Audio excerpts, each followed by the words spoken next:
please do Gyaru. It's definitely out of your comfort zone, but if you manage to do golf, I'm sure you can do Gyaru. I mean, look at that. I'm gonna do this specific look within the larger Gyaru subculture. I definitely had to educate myself a little bit about this Japanese subculture, and I think I'm just scratching the surface. The direct translation of the word Gyaru is gal in Japanese, and it originated in the 1970s. However, it gained popularity really in the 1990s. For foundation, we're going to mix 3 different shades. You'll also notice that the foundation shade is a bit dark, like orange dark. And this is what we're going for. Hello? Hello? Yes, that. The reason why the foundation shade is so much darker, almost having an orange pigment to it, is because they were inspired by the famous French actress, celebrity, and model, Brigitte Bardot. You're probably like, well, why the extreme tan face? Why the extreme eye makeup? But like most subcultures, they were going against the Japanese societal norms of that time. And up to date a little bit. For the brows, this is where things gets a little interesting. They blocked it, okay? But they also go back with a very light concealer, almost like a white powder, but I'm going to use concealer to go and reinforce the brow shape. Are we following? Are we following? Okay? Next, we're going to take the same concealer, and we're going to bring it down our nose bridge, all the way to the tip. Like the tip right here, all the way down here. Don't be afraid of the tip. For the actual Gyaru eyebrows, we are going to do this angular shape. We usually use a mixture of orange and light brown. I definitely feel like I've been doing this brow trend a lot recently. Maybe this is like the sexiest brows ever. Next, we're gonna do contouring. Contouring is very extreme. I had to switch to a darker contour because that wasn't even showing up on this really tan skin.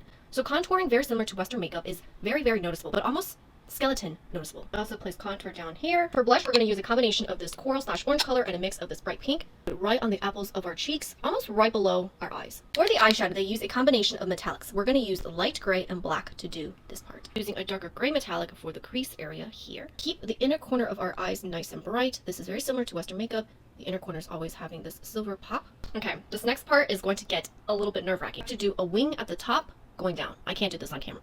Here's a close-up of the eyeliner. Basically, the ends will jut out. They go past your eye shape to essentially enlarge the eyes even bigger. Do you see the difference in size here? Apparently, this specific Gyaru look is no longer a trend in Japan, but there are different spin-offs of this version everywhere. So we have the anime, manga, kawaii, Harajuku girls. Now, taking a white primer, liquid eyeliner, whatever, you're going to create this white area at the bottom of your eyes. It's definitely giving very cartoony feeling, and I don't recognize myself. To make the eyes a little bit more realistic, we're going to finish it off with creating a little shadow right underneath of this white area. This next part is optional. So if you have a single eyelid, like me, I have a monolid where my eyelids doesn't crease or have an extra fold in it, you can create this fake fold by using a liquid eyeliner. Fun fact, when I was little, I wanted to get the double eyelid surgery to look more westernized, but I'm so glad I didn't go down that road. For contacts, I usually use circle lenses, but we don't have that, so we're going to use these light gray ones. Let's pick out a lash. For the bottom, we're going to use these individual critters.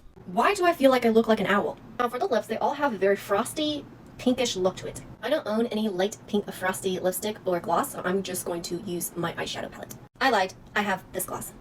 Okay. Something in this world for the fit. I give this a 9 out of 10.